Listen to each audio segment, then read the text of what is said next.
رب اشرح لي صدري ويسر لي امري واحلل عقدة من لساني يفقهوا قولي.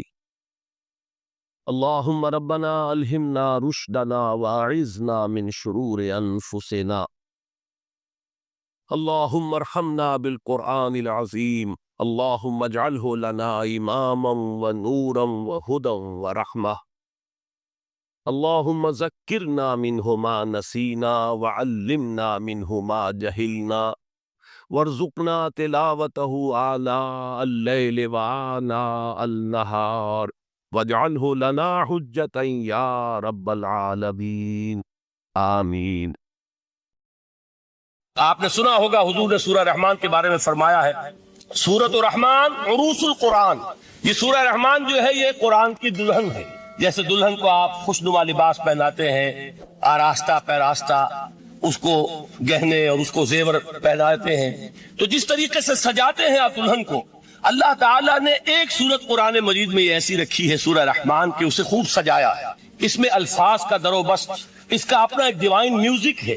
وہ تو اللہ تعالیٰ قراء جو ہے، خاص طور پر مصر کے قراء، اللہ تعالیٰ ان پر رحمت نازل فرمائے، ان کی خطاؤں سے درگزر کرے۔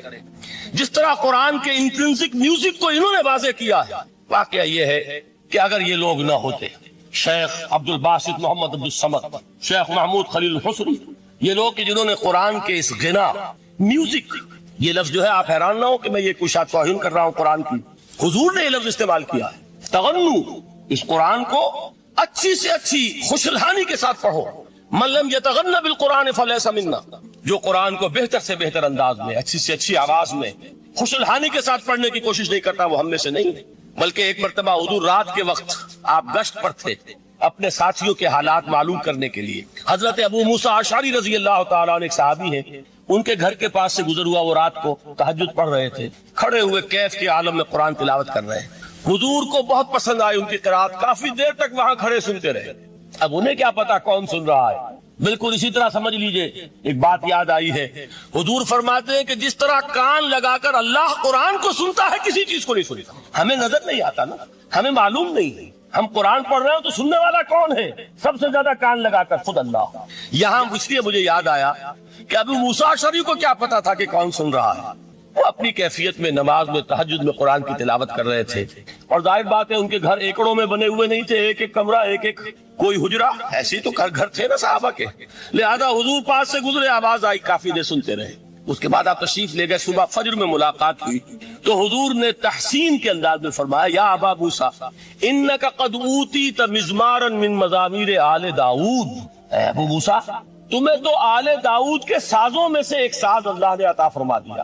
جس طرح حضرت داؤد، لہن داؤدی مشہور ہے کہ جب وہ پچھلے پہر رات کو حمد کے ترانے الاپتے تھے، قرآن میں ہے کہ پرندے شامل ہو جاتے تھے ساتھ، اور پہاڑ وجد میں آتے تھے، پہاڑ بھی ان کے ساتھ شریک ہوتے تھے۔ تو جس طرح کا اللہ نے ان کو لہن عطا فرمایا تھا، حضور نے تحسین کے انداز میں فرمایا، اے ابو موسیٰ اشعری اللہ نے تمہیں بھی آل داؤد کے سازوں میں سے ایک ساز عطا فرمایا۔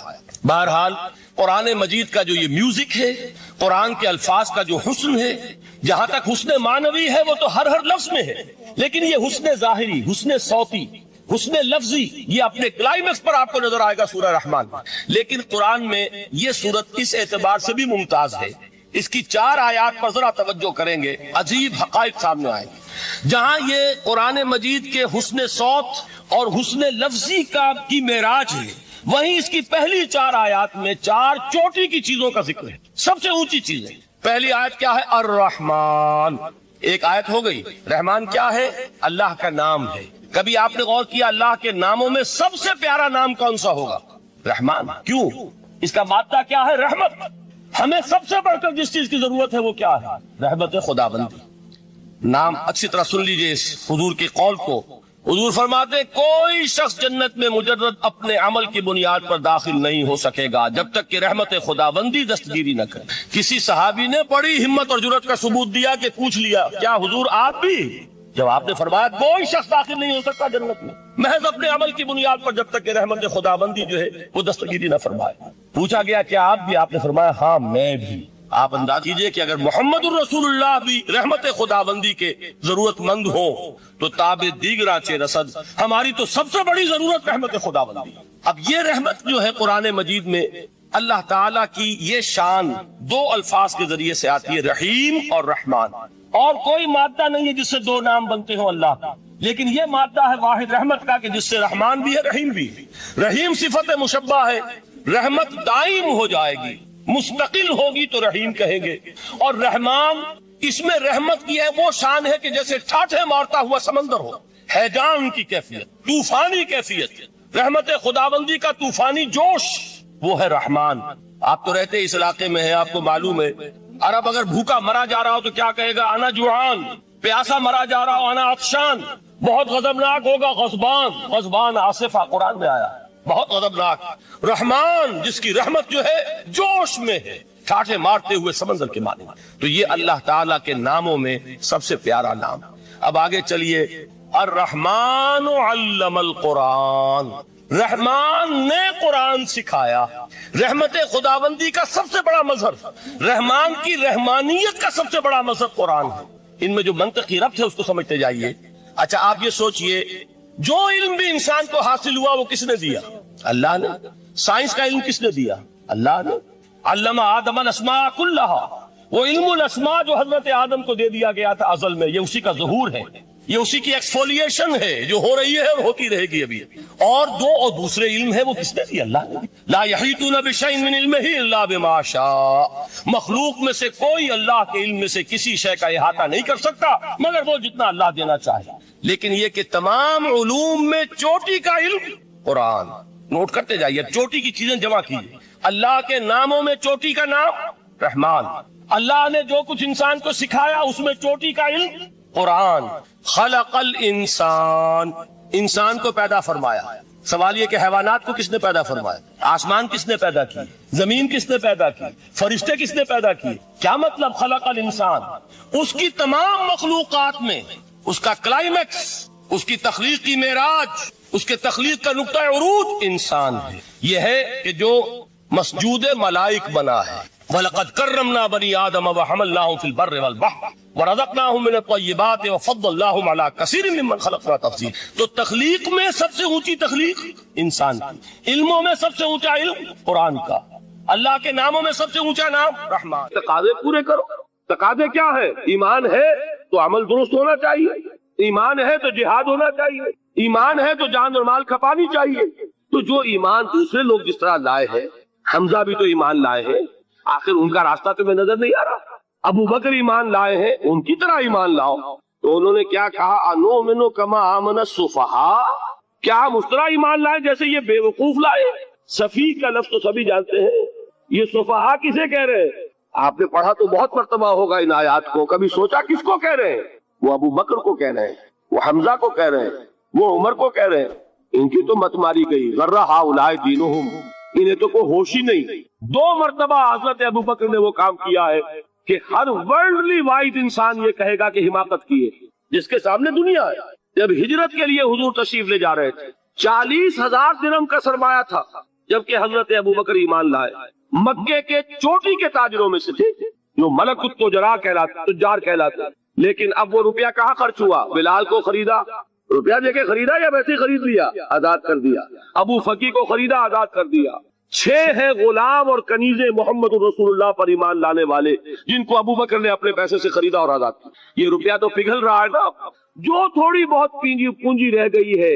تو جب حضرت حضور ہجرت کے لیے تشریف لے جا رہے، وہ ساری پونجی اپنے ساتھ لے گئے، گھر والوں کو چھوڑ کر گئے۔ بوڑھا باپ، اندھا ابو قحافہ، بعد میں وہ بھی ایمان لے آئے۔ اور یہ ابو بکر ہے کہ جن کی 3 نسلیں ایک وقت میں موجود تھی مسلمانوں کی۔ ابو قحافہ مومن، ابو بکر مومن، اور ابو بکر کی اولاد مومن، عائشہ، اسماء اور ابو بکر اور عبد الرحمن ابن ابی بکر۔ یہ کون ہے؟ تو 3 نسلیں جس کی بیک وقت رہی ہیں ایمان میں، وہ شاذ لوگ ہیں، ان میں ابو بکر۔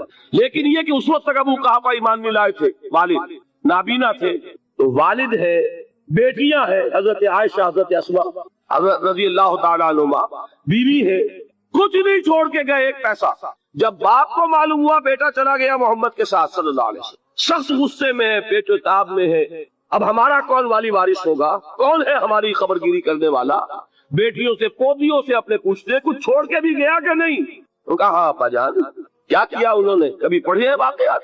کچھ کنکر روڑے لیے، ایک کپڑے میں پوٹلی بنائی اور اندھے دادا کا ہاتھ اوپر پھروایا، دیکھیے دادا جان یہ چھوڑ گئے ہیں، یہ مال ہے، یہ سونے اور چاندی کے سکے ہیں، ابا جان ہمیں ایسے نہیں چھوڑ کر گئے۔ واقعہ کیا ہے کہ ایک پیسہ نہیں چھوڑا ابو بکر نے گھر والوں کے لیے، سب کچھ لے گئے کہ کیا پتا محمد کے ساتھ جا رہا ہوں، کس وقت کیا ضرورت پیش آ جائے صلی اللہ علیہ وسلم۔ تو یہ کوئی عقل مندی کی بات ہے؟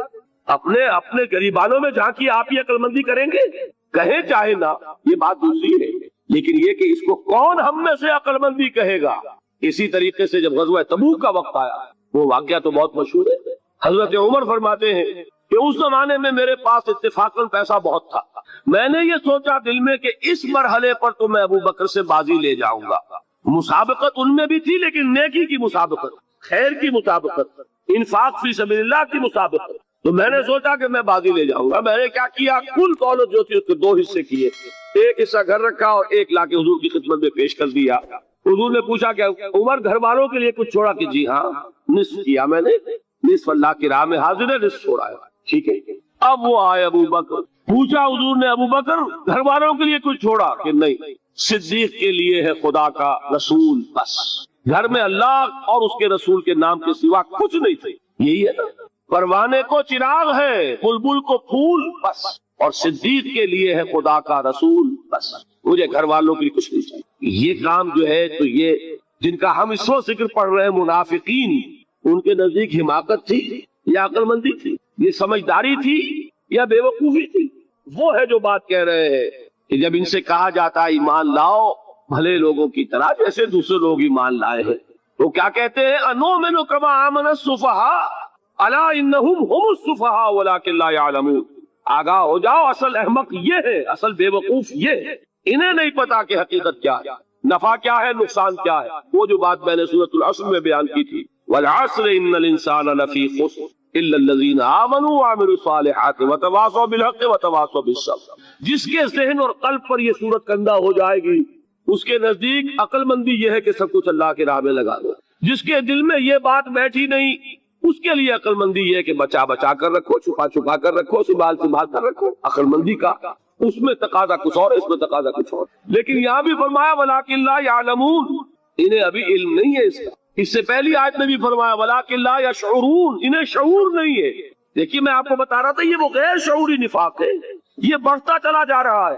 پہلے جھوٹا بہانہ تھا، پھر جھوٹی قسمیں ہوئی، پھر دشمنی ہو گئی صادق الایمان، جو جان اور مال لگا رہے ہیں، نچھاور کر رہے ہیں پروانہ وار، اللہ پر، اللہ کے دین کے اوپر نثار کر رہے ہیں اپنے آپ کو، ان سے عداوت، ان سے دشمنی، ان کا بغض، یہ 3rd سٹیج تک پہنچ گئے۔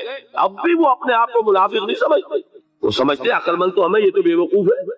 ہم ہیں اصل میں، بھائی سمجھ کے چلنا چاہیے، تیل دیکھنی چاہیے، تیل کی دھار دیکھنی چاہیے، دائیں بائیں دیکھنا چاہیے، حفاظت کا بھی خیال ہونا چاہیے۔ یہ ساری چیزیں تو عقل مندی ہے نا دنیا کے اعتبار سے، تو وہ تو انہیں بے وقوف سمجھ رہے ہیں، اپنے آپ کو منافق کہاں سمجھیں گے؟ چاہیے، ٹھیک ہے بھائی، دین بھی چاہیے، لیکن دنیا کی فکر بھی چاہیے کہ نہیں؟ یہ آپ کہتے ہیں کہ نہیں کہتے ہیں؟ یہ تو بات آپ نے بہت دفعہ سنی، بھائی ٹھیک ہے دین بھی ہونا چاہیے، لیکن دنیا بھی تو ہونی چاہیے کہ نہیں؟ یہ ہے سمجھ دنیا کی، یہ ہمارے معیارات ہیں۔ یہی وجہ ہے کہ دین ذلیل سے ذلیل تر ہو رہا ہے۔ دین کو جو میں نے حال ہی کے اشعار سنائے تھے کہ پستی کا کوئی حد سے گزر نہ دیکھے، اسلام کا گر کر نہ ابھر نہ دیکھے، مانے نہ کبھی کہ مد ہے ہر جزر کے بعد دریا کا ہمارے جو اتر نہ دے۔ یہ دریا چڑھا کب تھا؟ جب صحابہ کرام نے وہ فینیٹسزم جس کو آج ہم کہیں گے، اس کا جب مظاہرہ کیا، اس کا ثبوت دیا، دامے درمے سخنے، جان مال تن دھن سب لگا دیا، تو اللہ کے دین میں بہار آ گئی، رونق آ گئی، دین کا غلبہ ہو گیا۔ اور جب ہم اپنے سمجھ کر رکھیں گے تو ظاہر بات ہے کہ اس کا تو پھر جو حشر ہوگا وہ وہی۔ دین میں کمزوری، ہماری دنیا جو ہے پھل رہی ہے، پھول رہی ہے، دین جو ہے وہ کمزور ہوتا چلا۔ یہ ہے 3rd سٹیج اس نفاق کی، کہ جس کے بعد اب کوئی امکان واپسی کا نہیں۔ یہ غیر شعوری نفاق، جان لیجئے کہ یہ نہیں ہے کہ ماضی ہی ماضی میں تھا، اب اس کا کوئی امکان نہیں، یہ نہ سمجھیے۔ اب بھی یہ نفاق جو ہے، یہ میں بتا دوں آپ کو، ایک عام آدمی ہے، دین کا تقاضا ہی سامنے نہیں ہے، اسے پتہ ہی اتنا ہے کہ اللہ کے دین کا تقاضا نماز روزہ، وہ نماز روزہ کر رہا ہے، اس پر نفاق کا حملہ نہیں ہوگا۔ اس کو آپ کہہ دیں کہ اس کی سمجھ کم ہے، اس کا شعور کم ہے، اسے پتہ نہیں ہے، دین کے تقاضوں سے واقف نہیں ہے، وہ بچا ہوا ہے، وہ محفوظ ہے۔ وہ جو میں نے آپ سے کہا تھا پرسوں اور ایک صاحب نے جواب دیا مجھے بعد میں کہ آج آپ نے جو بات کہی ہے تو کل لوگ کم آئیں گے، آپ نے ڈرا دیا کہ یہ جو تقاضے دین کے سامنے آ رہے ہیں تو اس سے ذمہ داری بڑھ رہی ہے۔ اب جس نے سمجھ لیا ہے پھر پیچھے رہے وہ نفاق کے خطرے میں ہے، جسے سمجھ ہی نہیں ہے وہ پھر بھی کوئی نہ کوئی عذر پیش کر سکے گا کہ اللہ ان مولویوں سے پوچھ جنہوں نے ہمیں بتایا نہیں، انہوں نے تو دین کے تقاضے ہمیں یہ بتائے نہیں، انہوں نے تو ہمیں نور اور بشر میں چکر دے کے لڑائے رکھا، ان سے پوچھ۔ اصل سے مجرم جو ہے وہ یہ ہے، وہ واقعہ یہ ہے کہ کسی درجے میں بچیں گے کہ دین چاہتا کیا ہے، دین کے تقاضے کیا ہے، توحید کی حقیقت کیا ہے، شرک کی حقیقت کیا ہے، اس کی طرف اگر توجہ ہی نہیں دلائی جا رہی اور اس غریب کو پتہ ہی نہیں، اسے پتہ ہی صرف یہ ہے کہ کھڑے ہو کر سلام پڑھنے میں اتنا فائدہ ہوتا ہے، وہ پڑھ رہا ہے بیچارہ، لہذا اس کا معاملہ آسان ہے بنسبت اس شخص کے کہ جس کے سمجھ میں آ گیا ہو، بات اس نے پالی ہو، دین یہ چاہتا ہے، دین اپنا غلبہ چاہتا ہے۔ علامہ اقبال نے غالب پر ایک جو نظم لکھی ہے باغ درا میں ہے، اس کا ایک شعر بڑا پیارا ہے، گیسوئے اردو ابھی منت پذیر شانہ ہے، شمع یہ سودائی یہ دل سوزی یہ پروانہ۔ یہ دین جو ہے یہ تو چاہتا ہے کہ اہل ایمان پروانہ وار اس شمع پر نثار ہو، جانے لگا دے، گردنیں کٹوا دے۔ وَلَا تَقُولُوا لِمَنْ يُقْتَلُ فِي سَبِيلِ اللَّهِ أَمْوَاتٌ بَلْ أَحْيَاءٌ وَلَكِنْ لَا تَشْعُرُونَ۔ اور اگر اس سے پیچھے ہٹیں گے، قدم پیچھے ہٹا نہیں، یہ نفاق کی زد میں آئے نہیں، وہ نفاق کی پہلی stage, second stage, third stage وہاں پہنچ گئے، واپسی نہیں۔ اس کے لیے ایک اور دو آیات میں چاہتا ہوں کہ اس سے اس حقیقت کو اور سمجھ لیں اچھی طرح تاکہ کوئی اشکال نہ رہ جائے۔ ایک آیت تو میں نے شروع میں پڑھی تھی، ایک نہیں ہے یعنی ایک جگہ سے سورہ عنکبوت، اور ایک آیت ہے سورہ حج کی، وہ میں نے شروع میں تلاوت نہیں کی۔ سورہ حج کی آیت دیکھیے، اس قدر پیاری آیت ہے، دوسرے رکوع کے اندر آپ کو آیت ملے گی سورہ حج۔ حضرت معاویہ صحابی ہیں، کاتب وحی ہے، حضور کے برادر نسبتی ہیں، صالح ہیں، ام حبیبہ بہن ہے ان کی جو حضور کی زوجہ محترمہ ہے، ان کا مقام بہت بلند ہے، لیکن ہم انہیں خلفائے راشدین میں شامل نہیں کرتے، اس لیے کہ ان کا جو خلافت کو اختیار کرنا یا حکومت اختیار کرنا یہ قبائلی عصبیت کی بنیاد پر تھا، باہمی مشورے کی بنیاد پر نہیں تھا۔ لیکن 20 سال تک ان کا دور حکومت ہے اور کوئی خونریزی نہیں، کوئی غارت گری نہیں، کوئی اختلاف نہیں، کوئی بغاوت نہیں، کوئی جھگڑا نہیں، مدبر اس درجے کے تھے۔ اب آئیے آخری سٹیج آئی، حضرت معاویہ کو مشورہ دیا گیا، مغیرہ ابن شعبہ ایک بزرگ صحابی تھے کہ دیکھیے جناب امیر، مسلمانوں میں اختلاف ہوا، 4.5 سال 5 سال خانہ جنگی رہی، اب اگر پھر معاملہ آپ کے انتقال کے بعد ایسے ہی چھوٹ گیا تو اختلافات ہوں گے، جھگڑے ہوں گے، مختلف دعوے دار سامنے آئیں گے، جنگیں ہوں گی، پھر دوبارہ جو ہے فساد ہو جائے گا، آپ کسی کو نامزد کر دیجیے۔ اور پھر مشورہ دیا اپنے بیٹے یزید کو نامزد کر دیجیے۔ حضرت معاویہ ریلیکٹنٹ رہے، لیکن اس کے بعد انہوں نے مان لیا اور فیصلہ کر لیا۔ یہاں میں چاہتا ہوں کہ بات سمجھ لیں اچھی طرح، اس معاملے میں اگر آپ حضرت معاویہ کی نیت پر شک کریں گے تو مجھے آپ کے ایمان پر شک ہو جائے گا۔ نیت پر نہیں، غلطی ہو سکتی ہے، صحابی ہیں، نیت غلط نہیں تھی، نیت کیا تھی؟ اور میں سمجھتا ہوں 100% درست تھی کہ اب اتنا پانی گزر چکا ہے پل کے نیچے سے وقت کے دریا میں کہ بارے صحابہ سب رخصت ہو چکے، اب اکثریت 9 مسلموں کی ہے، عصبیتیں بھی ہیں، قبائلی عصبیتیں ختم تو نہیں ہوئی، لہذا جب تک کوئی قبائلی عصبیت پیچھے نہیں ہوگی حکومت کے، حکومت نہیں چل سکے گی۔ یہ ابن خلدون کا لفظ ہے، عصبیت، کوئی چیز جو جوڑے آپ کو۔ تو دینی عصبیت اب کمزور پڑ گئی ہے، اس لیے کہ حضور نے جن کو تربیت دی تھی وہ اب گئے، اکثر و بیشتر گئے۔ اب اگر ایسے ہی چھوڑ دیا گیا اور کوئی قبائلی عصبیت پشت پر نہ آئی تو پھر خانہ جنگی ہوگی، 5 سال تک ہوئی۔ اس بنا پر انہوں نے اسے صحیح سمجھا۔ آپ اختلاف کر سکتے ہیں، صحابہ کی رائے سے اختلاف ہو سکتا ہے، لیکن آپ ان کی نیت پر شک نہیں کر سکتے۔ بہرحال واقعہ کیا ہے تاریخی اعتبار سے کہ یہ 10ویں سال میں نامزد کر دیا یزید کو اپنے بعد خلیفہ کے لیے، ولی عہد۔ اس وقت تقریباً سب نے بات مان لی سوائے 5 افراد کے۔ وہ 5 افراد بہت اہم تھے، بہت۔ ابو بکر اہم ترین آدمی تھے، ان کے بیٹے عبد الرحمن ابن ابو بکر. عمر نمبر 2 تھے عبداللہ ابن عمر. زبیر عبداللہ ابن زبیر. عباس عبداللہ ابن عباس. اور حسین ابن علی، حضرت حسن کا انتقال ہو گیا تھا. اہل تشیع کا کہنا یہ کہ زہر دیا گیا، واللہ عالم، میں کچھ نہیں کہہ سکتا. میں کوئی تاریخ کا محقق اس معنی میں نہیں، میں موٹی موٹی باتیں جانتا. بہرحال انتقال ہو گیا تھا. 5 آدمیوں نے نہیں مانا، لیکن دیکھیے یہ تھی تدبر کی بات حضرت امیر معاویہ کی. کوئی دباؤ نہیں ڈالا، کوئی جبر نہیں کیا، کوئی کسی کو نقصان نہیں پہنچایا کہ نہیں مان رہے تو یہ کر دیں، نہیں. دیکھیں گے جب وقت آئے گا. جب وقت آیا حضرت معاویہ کے انتقال کے بعد، اب ایک صاحب جا چکے تھے، حضرت عبد الرحمن ابن ابی بکر فوت ہو چکے، اب 4 رہ گئے. 3 عبادلہ، عبداللہ ابن عمر، عبداللہ ابن عباس، عبداللہ ابن زبیر، ایک حسین ابن علی رضی اللہ تعالی عنہم اجمعین. جب بیعت ہو گئی یزید کی تو اب ان کے درمیان اختلاف ہوا. یہ بات اچھی طرح سمجھ لیجئے، تاریخی حقائق، موٹے حقائق کو چھوڑ کر باریکیوں میں جب پڑھتے ہیں تو معاملہ غلط ہو جاتا ہے. موٹے حقائق کو سمجھیے. جیسے کہتے ہیں میکرو اکنامکس اور مائکرو اکنامکس. میکرو ہسٹری جو ہے، 2 ایک طرف ہو گئے، 2 ایک طرف ہو گئے. عبداللہ ابن عباس کی رائے ہوئی کہ اگرچہ یہ غلط کام ہوا ہے، یہ قیصر و کسریٰ کی سنت پر عمل ہو رہا ہے، لیکن یہ ایسی بڑی بات نہیں ہے کہ خوریزی شروع کر دی جائے اور امن و امان ختم ہو جائے. یہی بات عبداللہ ابن عمر کی ہو گئی. یہ 2 تو یکجا ہو گئے. مصلحت کہہ لیں جو بھی سمجھے، لیکن نیت پر حملہ نہیں کر سکیں گے. دیانتاً انہوں نے یہ سمجھا کہ اب جب کہ ہو گیا معاملہ تو ٹھیک ہے.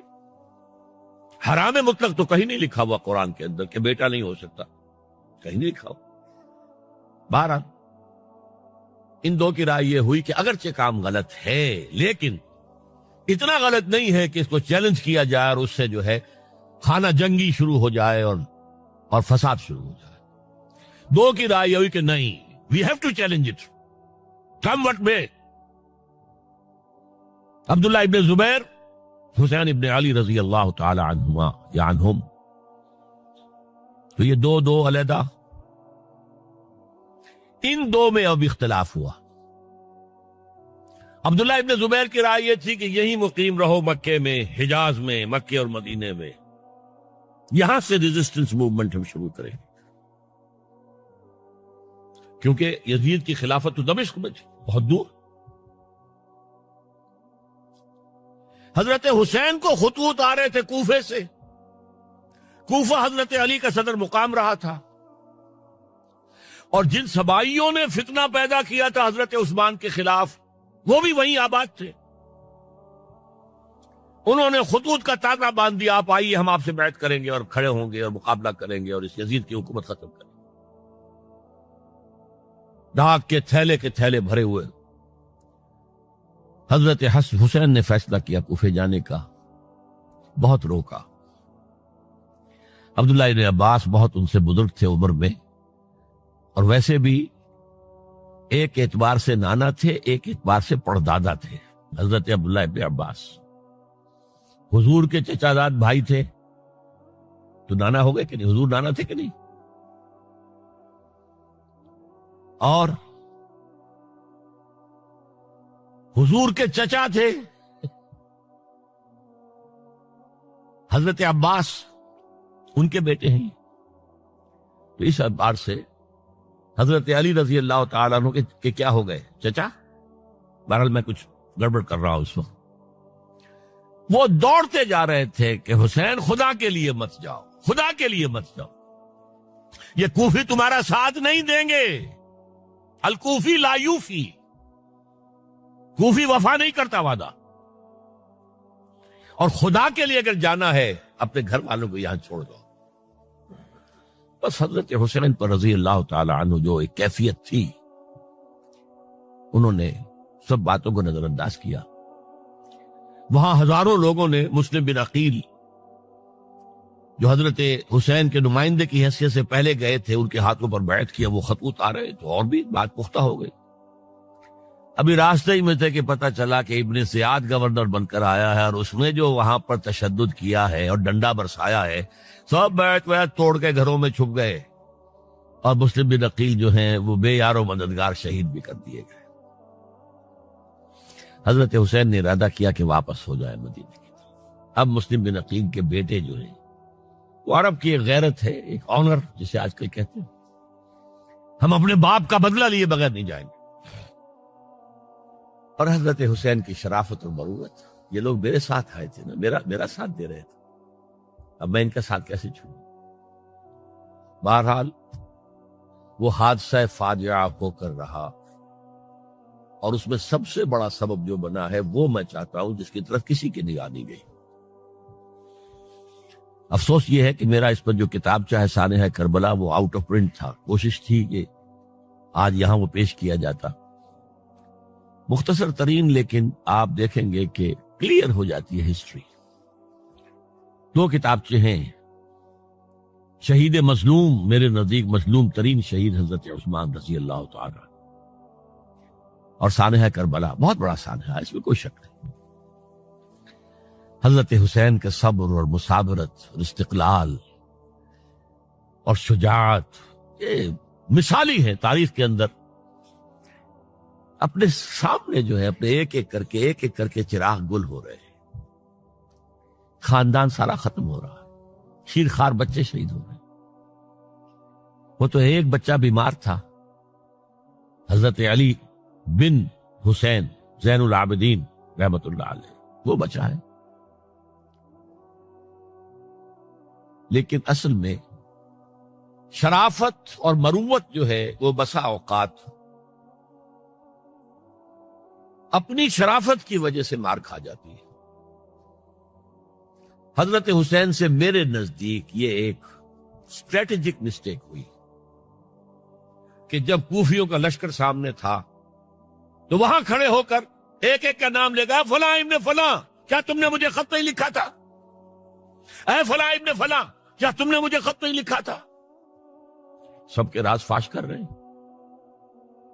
اور دیکھو یہ میرے پاس یہ تھیلے بھرے ہوئے تمہارے خطوں کے موجود ہیں, تم نے مجھے بلایا اور میں آیا. یہ بات تھی جس کی بنا پر اب ان کے لیے کوئی چارہ نہیں تھا کہ انہیں شہید کر دیں, ورنہ تو یہ ہمارا بھانڈا پھوڑ دیں گے جا کر یزید کے پاس, تو ہماری کھالیں کھنچ جائیں گی. یہی وجہ ہے کہ حضرت حسین نے 3 آفرز کی. مجھے واپس مدینے جانے دو, نہیں. مجھے یزید کے پاس جانے دو, نہیں. مجھے کہیں اسلامی سرحد پر بھیج دو, میں وہاں پر کافروں سے جنگ کرتے ہوئے زندگی ختم کر لوں گا, نہیں. ہیئر اینڈ ناؤ بیٹھ کرو. یہ حضرت حسین کی شرافت, غیرت, حمیت, مروت اس کی خلاف. لہذا انہیں شہید کیا گیا اور پھر خیموں کو آگ لگائی گئی. یہ نوٹ کیجئے کیوں لگائی گئی. اگر تو یہ غصے اور انتقام میں اور وینجینس میں ہوتا تو حضرت علی بن حسین زین العابدین کو بھی شہید کرنا چاہیے تھا, نہیں کی. اگر یہ اس طرح کا معاملہ ہوتا تو خواتین کی بے حرمتی ہوتی, نہیں ہوئی. یہ خیمے کیوں جلائے؟ تاکہ وہ جو ایویڈنس ہے وہ ختم ہو جائے. ہمارے خلاف یہ جو ڈاکومنٹری پروف لیے پھر رہے ہیں, خیمے جلیں گے اور یہ تھیلے بھی جل جائیں گے اور یہ خود بھی جل جائیں گے اور ہم بچ جائیں. یہ ہے میرا تجزیہ. بہرحال اس میں کوئی شک نہیں کہ تاریخ انسانی کے عظیم حوادث میں سے وہ ہے, اور میرے نزدیک حضرت حسین رضی اللہ تعالیٰ عنہ کا اختلاف کر سکتا, جو چاہے کرے. حضرت حسین سے اختلاف کرے اور اتفاق کرے حضرت عبداللہ ابن عمر, عبداللہ ابن